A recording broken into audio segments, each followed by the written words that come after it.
નમસ્કાર, આપ જોઈ રહ્યા છો નિર્ભય ન્યૂઝ અને હું છું આપની સાથે રીતિ. ગુજરાતની અંદર આપણે જોઈ રહ્યા છીએ કે સાર્વત્રિક મેઘમહેર થઈ રહી છે, પરંતુ હવે ગુજરાતના કયા એવા જિલ્લા છે કે જ્યાં હવે આગામી સમયની અંદર વરસાદ પડવાનો છે? કારણ કે અત્યાર સુધી આપણે જોયું કે ઘણા બધા વિસ્તાર એવા હતા કે જ્યાં રેડ એલર્ટ આપવામાં આવ્યું હતું. હવે આવા અતિભારે વરસાદની સંભાવના પણ વિસ્તારમાં લાગી રહી છે કે કેમ, તેમની ચર્ચા કરવી છે. મારી સાથે અત્યારે હવામાન નિષ્ણાંત પરેશ ગોસ્વામી જોડાયેલા છે, તેમની સાથે વાત કરીએ. પરેશભાઈ, નિર્ભય ન્યૂઝમાં આપનું સ્વાગત છે. જી નમસ્કાર. પરેશભાઈ, ગુજરાતની અંદર આપણે જોયું કે રેડ એલર્ટ સાથે અતિ ભારે વરસાદની સંભાવના વ્યક્ત કરવામાં આવી હતી. હજુ પણ આ વરસાદનું જે રાઉન્ડ છે કેટલા સમય સુધી ચાલવાનો છે? જો રિધિબેન, આ વર્ષે ગુજરાતની અંદર આ સાર્વત્રિક વરસાદનો રાઉન્ડ આવ્યો. સાર્વત્રિક રાઉન્ડ આવ્યો છતાં પણ ગુજરાતના ઘણા વિસ્તાર એવા છે કે ત્યાં બિલકુલ વરસાદ નથી, અમુક વિસ્તારમાં ઓછો છે. એનું કારણ છે કે રાજ્ય વિસ્તારની દ્રષ્ટિએ પણ ખૂબ મોટું છે, એટલે સ્વાભાવિક રીતે સાર્વત્રિક રાઉન્ડ હોય છતાં પણ આપણે લગભગ 75 થી 80% વિસ્તારને વરસાદનો લાભ મળે અને 20-25% વિસ્તાર છે એ વરસાદથી વંચિત રહેતા હોય. સેમ પરિસ્થિતિ આ રાઉન્ડની અંદર પણ આપણે જોવા મળી છે, જેમાં અરબ સાગરની આ સિસ્ટમ હતી, એક વેસ્ટર્ન ડિસ્ટર્બન્સ હતું, બંગાળની ખાડીની સિસ્ટમ હતી, એની સાથે આનો શિયર ઝોન બન્યો અને આ તમામ પરિબળોને કારણે રાજ્યમાં સાર્વત્રિક વરસાદ થયો.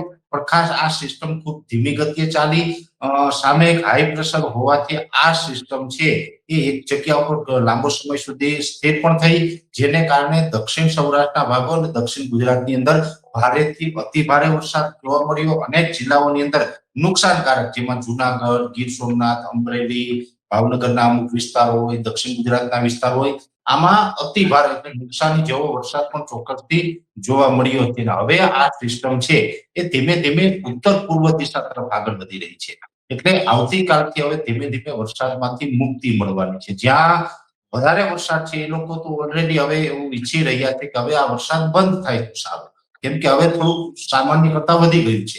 એટલે હવે આ સિસ્ટમ ઉત્તર પૂર્વ દિશા તરફ આગળ વધવાની છે. છતાં પણ હજુ લગભગ 24 કલાક માટે, જો કે આજે મોડી રાતથી સૌરાષ્ટ્રના જે ગીર સોમનાથ હોય, અમરેલી હોય, ભાવનગરના દરિયાઈ કાંઠાના ભાગો હોય, એમાં મોડી રાત સુધી વરસાદ ચાલુ રહેશે, પણ મોડી રાત્રેથી ત્યાં હળવું પડી જશે. પણ દક્ષિણ ગુજરાતના જે વિસ્તાર છે રિધિબેન, એને હજુ પણ 24 કલાક માટે ભારેથી અતિ ભારે વરસાદની શક્યતાઓ છે. દક્ષિણ ગુજરાત એટલીમાં તમામ જિલ્લા આવી જાય, વલસાડ હોય કે વાપી, નવસારી, જે હોય, મહારાષ્ટ્રના મુંબઈથી લઈને સુરત સુધી એ તમામ વિસ્તારમાં આવનારા 24 કલાક દરમિયાન અતિ ભારે વરસાદ વરસી શકે. 1 કલાકે 5 ઇંચ અથવા તેનાથી વધારે વરસાદ પડે તેવી પણ સંભાવનાઓ છે, કેમ કે હવે સિસ્ટમના આઉટર ક્લાઉડ પણ ત્યાંથી પસાર થઈ રહ્યા છે, એટલે થંડરસ્ટોર્મ પણ થશે. ઘણી જગ્યાએ ગાજવીજનું પ્રમાણ દક્ષિણ ગુજરાતમાં વધી જશે, પવનની ઝડપ પણ કદાચ વધી શકે છે, કેમ કે હવે આઉટર ક્લાઉડ પસાર થવાના છે. સિસ્ટમનો જ્યારે સેન્ટ્રલ પાર્ટ હોય ત્યારે એ વિસ્તાર થોડોક શાંત હોય, પણ જેના આઉટર ક્લાઉડ છે એમાં થોડુંક તોફાન વધારે હોય, એટલે આઉટર ક્લાઉડ પસાર થશે તો થોડુંક તોફાની વરસાદ પણ જોવા મળશે.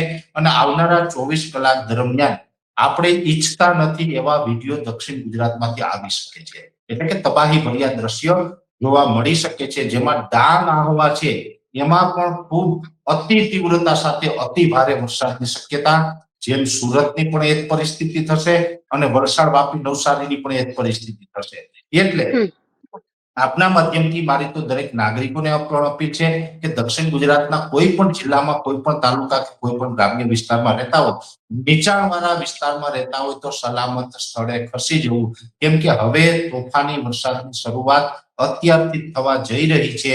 અને તંત્રએ પણ અહીંયા એલર્ટ થવાની જરૂર છે. એનડીઆરએફની ટીમે અને બધાએ સ્ટેન્ડ બાય રહેવું પડશે, સાવચેતી રાખવી પડશે, રેસ્ક્યુ ટીમને તૈયાર રાખવી પડશે, કેમ કે હજુ દક્ષિણ ગુજરાતની અંદર 24 કલાક સુધી હજુ એક ઘાત રહેલી છે અને આ ઘાત હવે ખૂબ ભયાનક હશે. એટલે આ સિસ્ટમ પછી આવતીકાલે 24 કલાક બાદ આ ગુજરાત ઉપરથી પસાર થઈ જશે 8 તારીખથી. પછી ગુજરાતની અંદર વરસાદની તીવ્રતા અને વિસ્તાર બધામાં ઘટાડો થતો જશે. પછી એક પ્રકારે વરાપનો માહોલ નીકળશે. એક વાત ચોક્કસ એ છે કે પછી ગુજરાતની અંદર કોઈ એક્ટિવ સિસ્ટમ નહીં જોવા મળે, છતાં પણ આ 700 એચપીએ લેવલથી જે સિસ્ટમ પસાર થઈ હોય રીધિબેન, તો સ્વાભાવિક રીતે અમુક ભેજ છે તૂટેલો હોય અને સાથે મોન્સૂન ઓફશોર ટ્રફ છે હજુ સક્રિય છે, એટલે આ આવતીકાલથી વરસાદની તીવ્રતા અને વિસ્તાર ઘટશે. છતાં પણ 15 જુલાઈ સુધી છૂટાછવાયા હળવા મધ્યમથી સામાન્ય ઝાપટા, પણ એ છૂટાછવાયા વિસ્તારમાં હશે. ઝાપટાથી લઈને મધ્યમ વરસાદ છે વરસતો રહેશે. આ પ્રકારની પરિસ્થિતિ છે આવનારા દિવસમાં રહેવાની છે. હવે રાઉન્ડ 15 તારીખ સુધી તમે વાત કરી કે છૂટાછવાયા વિસ્તારોમાં વરસાદ પડવાનો છે. હવે આ જ રીતે વરસાદ જોયું આવનારા સમયમાં ફરીવાર આટલો વરસાદ ક્યારે આવશે? બીજો રાઉન્ડ ક્યારે શરૂ થવાનો છે? પહેલી વાત તો એ છે કે 15 તારીખ સુધી તો કોઈ મોટા વરસાદની સંભાવનાઓ નથી. પછી એક બંગાળની ખાડીની અંદર સિસ્ટમ બનવા જઈ રહી છે. અત્યાર સુધી જે આપણે વરસાદ પડ્યો એ અરબ સાગરની જે સિસ્ટમ હતી એને કારણે થયું છે. પણ બંગાળની ખાડી પણ હવે સાથોસાથ સક્રિય દેખાય છે અને બંગાળની ખાડીની અંદર એક સિસ્ટમ બનશે. લગભગ 15 થી 20 જુલાઈ આસપાસ ગુજરાત ઉપરથી પસાર થાય તેવી સંભાવનાઓ છે, જેને કારણે મધ્ય ગુજરાત, ઉત્તર ગુજરાત, કચ્છના વિસ્તારો, પશ્ચિમ સૌરાષ્ટ્રના વિસ્તાર હોય એને સારા વરસાદની શક્યતાઓ છે. સારા વરસાદ ખરા રીતિબેન, પણ આ રાઉન્ડમાં જે ધોધમાર પડ્યા એટલા નહીં. એટલે આના કરતા તો થોડીક તીવ્રતા ઓછી જ જોવા મળશે. કેમ કે તમારો સવાલ પણ એ છે કે આ રાઉન્ડમાં જે જોવા મળ્યું એવો વરસાદ ક્યારે? તો એવો વરસાદ તો હમણાં નહીં જોવા મળે, કેમ કે આ બહુ મોટી સિસ્ટમ હતી અને આમાં થોડુંક વરસાદની તીવ્રતા વધારે જોવા મળે. 15 થી 20 તારીખમાં હળવા મધ્યમ વરસાદ હશે. જે લોકોને વાવણી નથી થઈ એના માટે ફાયદારૂપ વરસાદ ચોક્કસથી હશે. એટલે 15 થી 20 તારીખમાં વરસાદ આવશે, પણ તીવ્રતા ઓછી રહેશે. એમાં વિસ્તાર પણ કદાચ ઓછા હશે. એ પણ આમાં તો 80% વિસ્તાર હતા, એમાં 80% વિસ્તારને ન કવર કરે. પછી સાર્વત્રિક રાઉન્ડ જે આવશે એ તો પછી જુલાઈના એન્ડમાં આવશે. એટલે કે 25 થી 31 જુલાઈ વચ્ચેનું જે સેશન હશે એમાં પાછો સાર્વત્રિક રાઉન્ડ હશે. એની તીવ્રતા અને વિસ્તારની દ્રષ્ટિએ ખૂબ સારો રાઉન્ડ હશે. એટલે એની અંદર પાછો ભારેથી અતિ ભારે વરસાદ વરસે એવી શક્યતાઓ છે. બાકી 15 થી 20 તારીખમાં વરસાદ ચોક્કસથી થશે, પણ એટલો ભારે વરસાદ નહીં હોય. આમ જોવા જઈએ તો લગભગ ઉનાળા દરમિયાનથી અમે એક વાત કરતા આવ્યા છીએ. મે મહિનો હોય કે જૂન મહિનો હોય, આપણે અલ્નીનોની ચર્ચા ઘણી કરી હતી કે અલ્નીનો આવશે. ઘણી બધી ચેનલે, ઘણા બધા વેધર એક્સપર્ટે બતાવ્યું કે અલ્નીનોને કારણે દુષ્કાળ પડશે, આમ થશે, તેમ થશે. પણ હું એક વાત ચોક્કસથી કરતો હતો, ભાઈ અલ્નીનો સક્રિય થવાનો છે એમાં ના નથી, છતાં ગુજરાતનું ચોમાસું નબળું નથી થવાનું. શું કામ?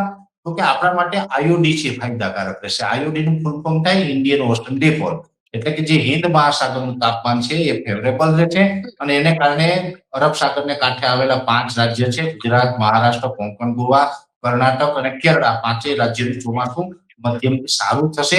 એ જ મુજબની અત્યારે જુલાઈમાં શરૂઆત પણ દેખાય છે અને ચોમાસું પૂર્ણ થતા થતા આપણું ચોમાસું ઓલ ઓવર પૂરું થાય ત્યાં સુધીમાં એવરેજ ઓલ ઓવર ગુજરાતમાં, પછી ભલે કોઈ વિસ્તારમાં વધારે કોઈ વિસ્તારમાં ઓછો હોય, પણ ઓલ ઓવર ગુજરાતમાં એવરેજ ગયા વર્ષે જે 109% વરસાદ હતો એની જગ્યાએ 90 થી લઈને 93% સુધીનો વરસાદ છે એ નોંધાશે. એટલે ચોમાસું નબળું નથી રહેવાનું. આ જુલાઈ મહિનામાં આટલો વરસાદ પડ્યો, હજી જુલાઈ મહિનામાં 2 રાઉન્ડ આવશે, 15 થી 20 જુલાઈનો, એક 25 થી 31 જુલાઈનો. એટલે જુલાઈ મહિનામાં પણ એવરેજ કન્ટિન્યુ વરસાદ વરસતા રહેવાના છે અને ઓગસ્ટમાં પણ વરસાદ. જો ઓગસ્ટની અંદર એક ભારેથી અતિ ભારે વરસાદની સંભાવના અમે 26 ઓગસ્ટથી લઈને 6 સપ્ટેમ્બર વચ્ચે જોઈ રહ્યા છે. જે આ 8-9 દિવસના ગાળામાં જે અતિ ભારે વરસાદ પડ્યો એવી જ રીતે 26 ઓગસ્ટથી લઈને 6 સપ્ટેમ્બર એમાં પણ ભારેથી અતિ ભારે વરસાદ પડશે.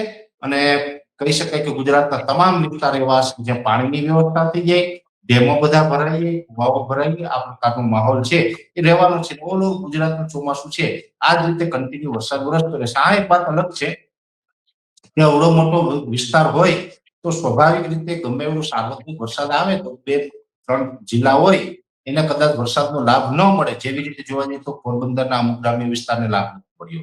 પોરબંદરના અમુક વિસ્તારમાં વાવણી લાયક વરસાદ છે, અમુકમાં નથી. દ્વારકા, જામનગરમાં પણ એવું છે. જામનગરનું જામજોધપુર જોઈએ ખૂબ સારો વરસાદ છે અને વાવણી લાયક વરસાદ છે, વાવણી સારામાં સારી થાય એવો પણ વરસાદ છે. પણ એ સામે જામનગર જિલ્લાના બીજા વિસ્તારમાં પરફોર્મન્સ નથી. દ્વારકામાં પણ આ પરિસ્થિતિ છે. મોરબી, સુરેન્દ્રનગરમાં તો આમ પણ કાયમી માટે વરસાદનું પ્રમાણ ઓછું રહેતું હોય છે, કેમ કે એવો ભૂભાગ છે. તો ત્યાં પણ વરસાદ છે પણ પ્રમાણ ઓછું. આજે રાત્રે બનાસકાંઠા, વાવ, થરાદ અને પાટણ જિલ્લામાં પણ આમ તો વરસાદ નોંધાયો. ઘણી જગ્યાએ ભાભર સહિતના વિસ્તારો હોય, વાવ તાલુકાના વિસ્તારો હોય, વાવણી લાયક વરસાદ આજે રાત્રે 7 તારીખે સવાર સુધીમાં પડ્યું છે. પણ કચ્છ જિલ્લો છે સંપૂર્ણપણે કોરો છે. કચ્છ જિલ્લામાં એક વાગડ વિસ્તાર છે જે રાપર તાલુકો કહીએ, એમાં કઈક ઠીક ઠીક પ્રમાણ છે. આમ તો વાગડ વિસ્તાર છે ને રીતિબેન, એમાં તો વરસાદ થાય તો જ વાગડ ભલું એવું કહેવાય છે. બાકી વાગડમાં તો વરસાદનું પ્રમાણ ઓછું જ રહેતું હોય. એટલે તો આપણે એક કહેવત છે કે શિયાળે સોરઠ ભલો, ઉનાળે ભલો ગુજરાત, વર્ષે તો વાગડ ભલો ને કચડો બારે માસ. વાગડ છે ને તો વર્ષે તો ભલો, નહીં તો ના વર્ષે. એટલે વાગડમાં હમ. આ વર્ષે ભલો થયો છે અને આજે રાત્રે વરસી ગયો, નકર ત્યાં પ્રમાણ ઓછું હમ. રહેતું હોય. પણ કચ્છ જિલ્લાની અંદર ચિંતા કરો નથી. જો અત્યારે દીદીબેન ચિંતા ખેડૂતોને એ છે જ્યાં વરસાદ નથી પડ્યો, એક તો અલ્લીનોની વાત છે ઉનાળા દરમિયાનથી સાંભળતા આવે છે ખેડૂત, એટલે મનની અંદર ક્યાંક ચિંતાના બીજ તો ત્યારે જ રોપાઈ ગયા હતા. અને એમાં આ રાઉન્ડે જે વિસ્તારને બાકી રાખી દીધા હોય એની અંદર એક એવો ડર ઉભો થયો હશે કે હવે તો અમારે વરસાદ જ નહીં થાય અને અમારે દુષ્કાળ પડશે. પણ હું એટલું હા. ચોક્કસ કહું કે ભાઈ દરેક રાઉન્ડ છે આપણા વિસ્તારમાં ન આવે, એકાદો રાઉન્ડ ન આવ્યો તો કોઈ વાંધો નહીં, ભગવાન આવતા રાઉન્ડમાં કૃપા કરશે, આવતા રાઉન્ડમાં સારો વરસાદ થશે. દુષ્કાળ ગુજરાતના એક પણ જિલ્લામાં પડવાનો નથી. એટલે કોઈની અંદર મનમાં આ ડર હોય તો એ ડર કાઢજો, આવા ડરમાં ન રહેવું. વરસાદ બધાને થશે, બધાની ઉપર ભગવાનની કૃપા થવાની છે. હા, એટલે સવાલ એટલા માટે પરેશભાઈ હતો કારણ કે અમે પણ જ્યારે વરસાદની વાત કરીએ ત્યારે ઘણા બધા ખેડૂત એવું કહે છે કે આમ સાર્વત્રિક મેઘમહેર દેખાય, પરંતુ જે ખેડૂતો જે વાત કરે છે કે અમારા વિસ્તારમાં કોઈ વરસાદ નથી, આમ આખા ગુજરાતમાં સાર્વત્રિક વરસાદ આપણે જોતા હોઈએ. હા, એટલે બેન આપણે કીધું એમ કે 80% જો આમાં પછી જે ખેડૂત છે ને એ સ્વાભાવિક છે, એ હમ. પૂછપરછ તો સ્વાભાવિક કરે કેમ કે એને વરસાદની જરૂર છે, વરસાદની રાહ જોઈને હા. બેઠા ન થાય. એટલે ક્યારેક પણ તમે ને હું આપણે વરસાદની ચર્ચા કરતા હોય તો કોમેન્ટ કરીને તમને ને મને પૂછે કે અમારે ક્યારે. હવે જેને થઈ ગયો છે એને તો શાંતિ છે, હવે એને તો આપણી વાત સાંભળવાની બહુ જરૂર નથી કેમ કે એને ઓલરેડી થઈ ગયો છે. હા. એટલે એ કોમેન્ટ પણ નહીં કરે અને એને કઈ જરૂર નથી. પણ જેને નથી થયું ને એની ચિંતા છે અને એની ચિંતા હા. વ્યાજબી છે, આપણે માનીએ. અને પણ હવે આપણે તો શું છે બેન કે વિજ્ઞાન અને ટેકનોલોજીનો માણસ છે હું, કે આપણે બધા માહિતી આપી શકીએ, વરસાદને લઈ આવી તો શકવાના નથી. આપણે હા, એ 3 છે. દિવસથી હું આપને એ પણ કહું છું કે ભાઈ પશ્ચિમ સૌરાષ્ટ્રમાં દ્વારકા, જામનગર, પોરબંદર અને કચ્છ જિલ્લો છે, આને આ રાઉન્ડમાં બહુ લાભ મળે, સારો એવો લાભ હમ. એવી શક્યતા નથી દેખાતી. કેમ કે સિસ્ટમનો જે ટ્રેક છે હવે એ આખો ઊંધી દિશામાં છે. અત્યારે જે હમ. સિસ્ટમ સૌરાષ્ટ્રના કાંઠે અને જે દક્ષિણ ગુજરાતના કાંઠે આવી હતી, જો એ ઉત્તર પશ્ચિમ દિશા તરફ આગળ વધી હોત તો કચ્છને અને પશ્ચિમ સૌરાષ્ટ્રને લાભ મળે. પણ હવે એ હમ. સિસ્ટમ છે ઉત્તર પૂર્વ તરફ આગળ વધી રહી છે. એટલે હવે ગુજરાત ઉપર થઈને મધ્યપ્રદેશ ઉપર જવાની છે, આમ પશ્ચિમમાં નથી જવાની. એટલે કચ્છને એને હવે લાભ ન મળે, પણ લાભ નહીં મળે છતાં પણ બહુ ચિંતા નહીં કરતા. 15 થી 20 તારીખમાં બંગાળની ખાડીની ભલે બહુ મજબૂત સિસ્ટમ નહીં હોય, મધ્યમ હમ. નબળી સિસ્ટમ હશે, ચોક્કસથી સિસ્ટમ પસાર થશે અને કાંઈક ભગવાન કૃપા કરશે એવી આશા રાખીએ આપણે. બિલકુલ, આશા પણ એ જ છે કે જ્યાં વરસાદ નથી આવ્યો ત્યાં વરસાદ વરસે. આપ અમારી સાથે જોડાયા, આપનો ખૂબ ખૂબ આભાર. પરેશ ગોસ્વામીએ જે આગાહી કરી છે તેમને લઈ આપ શું માનો છો, કમેન્ટ કરીને ચોક્કસથી જણાવજો. સાથે જ અમારી નિર્ભય ન્યૂઝ ચેનલને લાઇક, શેર અને સબસ્ક્રાઇબ કરવાનું ભૂલશો નહીં. નમસ્કાર.